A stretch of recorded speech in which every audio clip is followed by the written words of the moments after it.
हे कृष्णा। भगवान के बारे में कुछ कहना और कुछ चर्चा करते हैं। भगवान ने थोड़ा अवसर दिया है।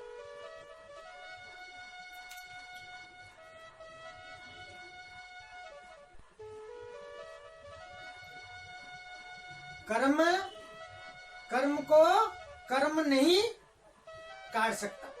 कर्म के बारे में आज कुछ चर्चा करते हैं। कर्म क्या है? एक कर्म है, कर्म को कर्म नहीं काट सकता। पाप एक पुण्य, पाप और पुण्य दो रास्ते हैं, दो अलग अलग है। पाप और पुण्य दो अलग अलग है। कर्म को कर्म नहीं काट सकता। अपन ये सोचते हैं, हम लोग सभी के सोच ये है कि मैंने कुछ खराब कर्म किया और कुछ अच्छा कर्म कर लूंगा, वो बराबर हो जाएंगे। ये गलत है, ये नहीं होता कभी भी। पाप का कर्म अलग है और पुण्य का कर्म अलग है। दोनों की रास्ते अलग अलग है। कि आप ये सोचेंगे मैंने कुछ कर्म खराब किया, कुछ पाप कर्म किया, तो कुछ पुण्य करूंगा तो बराबर हो जाएंगे, मुझे मतलब पाप से मुक्ति मिल जाएगी। ये गलत है, ऐसा नहीं होता। जीवन भर शराब पीते रहते हैं, गलत काम करते हैं, पाप ही करते रहते हैं जीवन भर में, तो वो कैसे कटेगा? एक शराब पीने वाला शराब पीता है तो उसको शराब मतलब छुटा करके उसको मुक्ति पाने के लिए क्या है कि उसको 2 बोतल हम शराब पिला देंगे तो क्या शराब नशा छूट जाएगा? शराब नशा में 2 बोतल पिलाने में शराब का नशा और ज्यादा चढ़ जाएगा। तो शराब पीने से, शराब पीने वाले को शराब पिलाने से शराब नहीं छूटता। उसी तरीके से कर्म जो है, कर्म को कर्म नहीं काट सकता। कर्म को कर्म नहीं काट सकता। दोनों की रास्ता अलग अलग है। जो पाप कर्म है, जो पाप किए, वो तो आएगा जीवन में, वो तो भोगना ही पड़ेगा। पाप का कर्म अलग है, पुण्य का कर्म अलग है। पुण्य जैसे आपने पाप किया और जैसे पुण्य कई बार कैसे कर लेते हो, शराब पी करके रात को घर पे लौटते हो, टैक्सी से आते हैं और टैक्सी का किराया मान लीजिए 50 रुपए होता है और टैक्सी से उतरने के बाद इसको वो मांगता है मेरे 50 रुपए दे दीजिए। आप क्या करते हैं, 100 का नोट दे देते हैं। तो 50 रुपए किराए की जगह में 100 का नोट, वो उसको क्या कहते हो, जा रख ले अब ऐश कर। 50 रुपए ज्यादा दे देते हो उसको कि रख ले ऐश कर। ये थोड़ा पुण्य काम हो जाता, लेकिन वो रास्ता अलग है। जो पुण्य आपने किया वो जुड़ता रहेगा, वो पुण्य का कर्म अलग है और पाप का कर्म अलग है। और पाप करते हैं जीवन भर के अंदर, जब हम जन्म लेते हैं, जब पाप करता हुआ जब हम दूसरे जन्म लेते हैं, तो वो कितना भी पुण्य कर ले, पुण्य की जगह पे वो क्या होता, पाप और पुण्य का कैसे होता कि जब अगले जन्म में मान लीजिए कि नेक्स्ट जन्म के इतना आपके पाप करते हुए अगले जन्म मान लीजिए कि कुत्ता जन्म लेना है, कुत्ता जन्म मिलता है, लेकिन आपने उस जगह पे देखते हैं खाता खोल के आपके जीवन भर में कि इसने पुण्य भी किया और उसके अंदर यह होगा जन्म तो कुत्ता मिलेगा ही, लेकिन होगा किसी अमीर के घर में। जैसे बड़े बड़े अमीर को घर में जैसे कुत्ते को रखते हैं ना एक बच्चे की तरह, जितना पैसे एक बच्चे के ऊपर खर्च होता है उसी तरीका से एक कुत्ते के ऊपर भी खर्च होता कि अमेरिकन कुत्ता, अमेरिका में जैसे कुत्ता रखते हैं, घरों के अंदर रखते हैं, बड़े घर के अंदर, जैसे आजकल सभी घर के अंदर बड़े बड़े घर के अंदर एक कुत्ता रखते हैं बड़े बड़े घरों के अंदर। उसी तरीका से कि ये समझ लीजिए कि आपका जन्म कुत्ते में होता है कि आपने पुण्य किया हुआ था, तो वो कुत्ता जन्म तो कुत्ता ही मिलेगा, लेकिन बड़े घरों में मिलेगा। इसी तरीका से वो कुत्ता भी एकदम से रईस के तरह रहता है उसी घर के अंदर, क्योंकि आपने पुण्य किया था, लेकिन जन्म कुत्ता मिला। तो पाप पुण्य इसी तरीका से होती है, दोनों की रास्ता अलग अलग है। जैसे भक्ति मार्ग में पिछले अध्याय में बताया था, भक्ति मार्ग में रहने में दुख तो आता है जीवन के अंदर, लेकिन भक्ति के अंदर भगवान कहते हैं कि मेरे भक्त है, तो वो एहसास होने नहीं देते। दुख तो आएगा लेकिन वो एहसास नहीं होती है, वो जिंदगी से निकल करके कट जाती है। तो ये जो पाप और पुण्य का जो कर्म है, दोनों रास्ते अलग अलग है। इसी तरीके से तो ब्रह्मा जी से पूछते हैं तो नारद जी की ये पाप पुण्य से एक ही मंत्र इस संसार के अंदर मुक्ति पाने के लिए एक ही है। ये नहीं कि मैंने पाप कर लिया और मैं कुछ पुण्य काम करके वो पाप को धो लूंगा, उस पाप को खत्म कर दूंगा, ऐसे नहीं होता। एक ही रास्ता है, ब्रह्मा जी ने ये कहा है, संसार के अंदर भगवान के नाम, कृष्ण राम के नाम, राम और कृष्ण के नाम जपना और उनके कीर्तन करना, उसी से ही मुक्ति मिल सकती। सारे पाप आपके जीवन में धुल जाएंगे।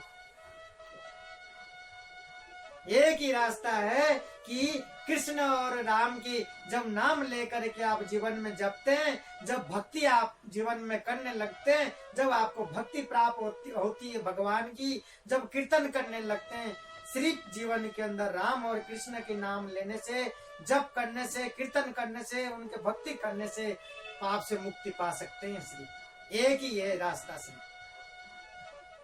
नहीं तो वो दो ही रास्ता अलग अलग है। पाप से मुक्ति पाना है सिर्फ भगवान के नाम से मिल सकती है। इसी तरीके से पाप पुण्य का जीवन में आता है, तो उसी तरीके से जीवन के अंदर पाप पुण्य को बिताना होता है। तो इसलिए भगवान जो है, एक छोटा सा सुंदर कथा है, सुनाता हूँ। एक बार विष्णु भगवान कैलाश पर्वत पे जाते शिव जी से मिलने के लिए। विष्णु भगवान कैलाश पर्वत पे जाते शिव जी से मिलने के लिए।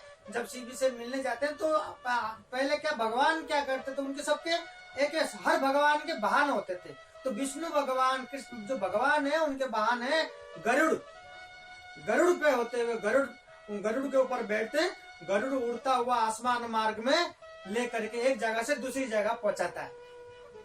तो एक बार कैलाश पर्वत पे विष्णु भगवान जाते हैं गरुड़ के साथ लेते हुए। जब कैलाश पर्वत एंटर करते हैं तो गरुड़, जैसे हम जाते हैं तो ड्राइवर हमारी गाड़ी लेकर के जाता है। जब हम किसी के घर में जाते हैं तो ड्राइवर और गाड़ी तो बाहर ही रहता ही ना, पार्किंग में ड्राइवर तो बाहर ही रहता और भगवान अंदर जाते हैं। तो इसी तरीके से गरुड़ द्वार पे वहीं उतार देता है और भगवान अंदर चले जाते हैं शिव जी से मिलने के लिए, गरुड़ बाहर ही रहता है। और वो कैलाश पर्वत इतना सुंदर है, उस सुंदर को एकदम मौके को होते हुए गरुड़ एकदम आत्मा शांति करके वो पर्वत को देखता है, कितना सुंदर पर्वत है। देखते देखते एक छोटी सी चिड़िया के ऊपर नजर पड़ता है गरुड़ के, और वो चिड़िया इतना सुंदर है, इतना आकर्षित कर लेता है गरुड़ को चिड़िया के ऊपर। चिड़िया अपने गरुड़ अपने मतलब नजर इतना पड़ता है चिड़िया के ऊपर, क्योंकि वो चिड़िया इतना सुंदर और सुशील, इतना छोटा चिड़िया था, बहुत सुंदर दिखता था। और उसके बारे में सोचने लगते हैं कि कितना सुंदर चिड़िया है यहाँ पे बैठा हुआ है। तो गरुड़, वो चिड़िया जो है वो आकर्षित कर लेता है गरुड़ को। तो ऐसे सोचते सोचते सोचते उसी समय यमराज प्रकट होते हैं शिव जी से मिलने के लिए। जब यमराज आते हैं और द्वार पे तुरंत आते ही वो चिड़िया पे नजर पड़ता है, और चिड़िया पे नजर पड़ते यमराज उसको गौर से देखते हैं और बहुत विचार पूर्वक होकर के उसको गौर से देखते हैं। किसको देखते हैं? उसी चिड़िया को गौर से देखते हैं, विचार पूर्वक होकर के देखते हैं। तो उसी समय गरुड़ भी देखता है कि यमदूत तो आ गए हैं, और इस तरीके से अचानक इनको ऐसे गौर से देखते हैं, देख करके चले जाते। गरुड़ सोचता है यमदूत देखने का मतलब ये है इनका समय, चिड़िया की समय निकट हो गया। यमदूत है वो तो यमराज है, यमराज का काम क्या है? इस संसार से लेने का काम है। तो उसे निकट हो गया। जब वो यमदूत जब अंदर चले जाते हैं, उतनी देर में गरुड़ क्या करता है कि इसका निकट हो गया, तो यमदूत तो बाहर जब आएंगे इसको तो अपने साथ ही ले जाएंगे यमराज। तो वो गरुड़ क्या करता, अपने पंजे में उसी चिड़िया को दबा लेता है कि मैं कहीं इसको लेकर के दूर छोड़ देता हूँ, नहीं तो यमराज तो इनको देख लिया जिस तरीके से देख रहे थे, तो ये तो इनको ले जाएंगे। तो इतना सुंदर चिड़िया, तो इसके गरुड़ के प्रति, गरुड़ उनके मन में दया आता है वो चिड़िया की प्रति, तो वो चिड़िया को लेकर के पंजे में 1000 कोस दूर में एक पर्वत के ऊपर लेकर के छोड़ करके आ जाता है। आकर के वापस वहीं कैलाश पर्वत पे आ जाता गरुड़। कुछ देर के बाद यमराज, यमदूत जो शंकर भगवान से मिलकर के बाहर आते हैं, शंकर भगवान से जब मिलकर के बाहर आते हैं, आकर के देखते हैं वो नजर पड़ता वो चिड़िया है ही नहीं, और गरुड़ से रहा नहीं जाता। गरुड़ पूछ लेता है यमराज से कि एक बात पूछूं महाराज, कि आप उस चिड़िया को इतना घोर से क्यों देख रहे थे? तो यमराज कहते हैं कि जब मैं आया, मैं चिड़िया को देखा तो चिड़िया के समय हो चुका था। मैं ये सोच रहा था कि इतनी 1000 कोस दूर जा करके कैसे पहुंचेगा, तो इसको एक उसी समय मुझे पता चल गया था कि एक सर्प इसको खा लेगा। एक सर्प आएगा तो इसको निगल लेगा कि ये चिड़िया यहाँ बैठा हुआ इतनी जल्दी इतनी दूर कैसे पहुंचेगा वो चट्टान पे, जो कि वो सर्प आकर के इसको खा लेगा। तो ये मैं सोच रहा था, जब मैंने देखा चिड़िया नहीं है तो अब तक तो वो मर चुका होगा। गरुड़ सुन करके आश्चर्य हो जाते हैं कि ये क्या हुआ, मैंने जिसको बचाने के लिए सोचा उसको बचा नहीं पाया। जिसका समय आता है उसको कोई नहीं टाल सकता है, और जिसको बचाना चाह रहा था लेकिन ऐसे जगह पे छोड़ा, वो मेरे दया की वजह से वो उनको वो होना था, मरना था।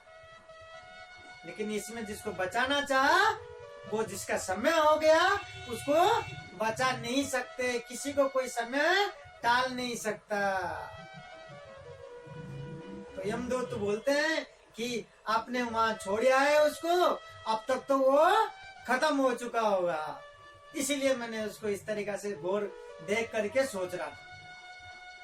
तो गरुड़ आश्चर्य होकर के बड़ी बेचैनी होती